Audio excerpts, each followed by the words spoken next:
This video and text are registered under copyright, so quoting, copying, or citing them without the author's permission is prohibited by law. Everyone, today let's talk about this topic. Why are weekend couples hotter and longer lasting than couples who live together? You might have heard the saying, "It takes 3 generations of good deeds to become a weekend couple." It means being a weekend couple isn't easy, but it also hints at the many advantages that come with it.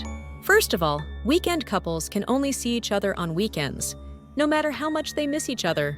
That makes the longing and affection between them much stronger. So when they finally meet, just being together feels exciting and happy. Also, since they're not together every day, there are fewer small arguments or conflicts. And even if they do argue, they don't dwell on it because they'll soon be apart again. Plus, because their time together is limited, they try harder to make the most of it and enjoy it. And through this, they feel the value of each other and their deep emotions even more. There are many reasons why being a weekend couple has its benefits, but actually, the most important reason is something else. Let me explain that in more detail now. Generally, when experts or sexologists talk about sex, they say that the frequency of sex or ejaculation isn't that important. They say your own sexual desire is what matters. But if you look a bit deeper, you'll realize this is actually a very important issue.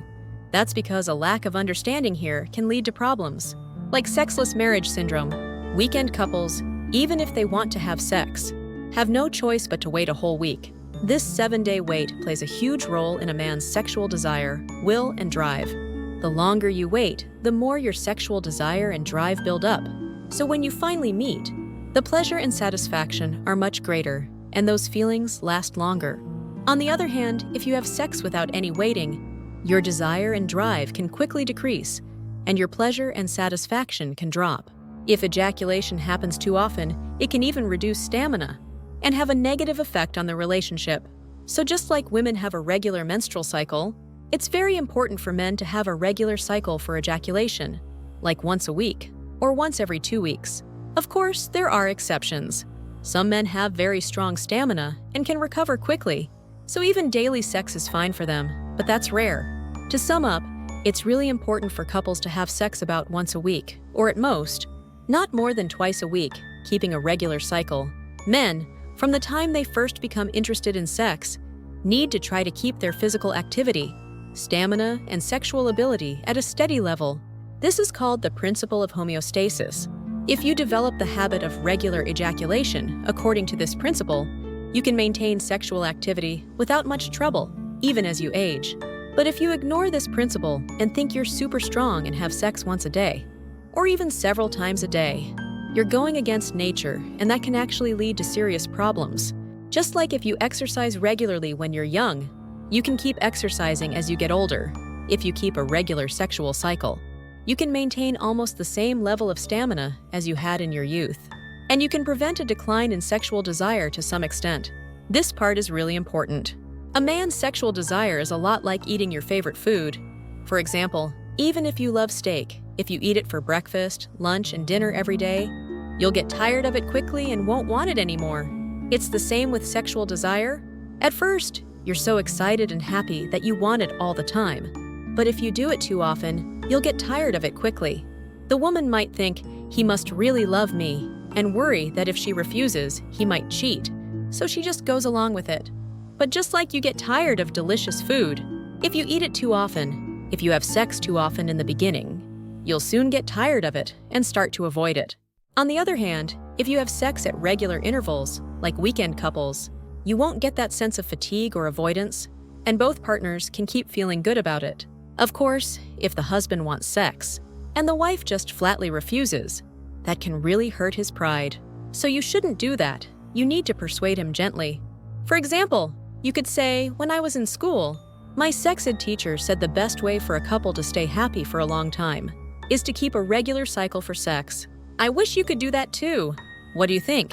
If you explain that it's not just about now, but about the relationship for a lifetime, he probably won't feel bad. This is also really important from a human instinct point of view.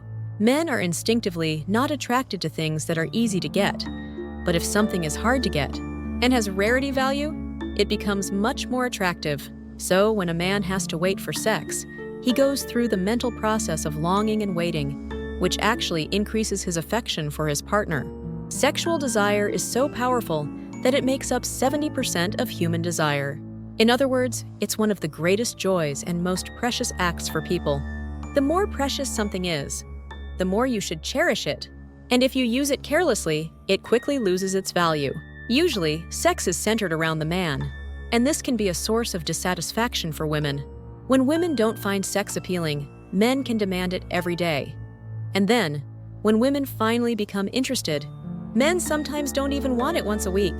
From the man's point of view, this might seem natural, but for the woman, it feels unfair. If this keeps happening, you can't maintain a harmonious and beautiful relationship. Husbands shouldn't just focus on their own desires. They should think about what they can do for their wives. Wives shouldn't just let things go if they feel they're being treated unfairly. You need to talk things through and find a good balance, so you can avoid problems like sexual aversion or sexless marriage syndrome later on. When it comes to sexual ability, men can never outdo women. Just like there's a limit to how much you can give, but not to how much you can receive. It's the same with sex. No matter how strong a man is, he can't match a woman's capacity to receive. You always need to give and take in moderation to keep things balanced. If you lose that balance, the man can end up feeling powerless, and the woman can become unsatisfied. So, to sum up today's talk like weekend couples, if you keep a regular cycle, cherish each other, and remember how precious your partner is, that's the secret to keeping your marriage passionate and happy for a long time. Not too often, not too rarely. Balance and consideration for each other are the most important things. Don't forget that.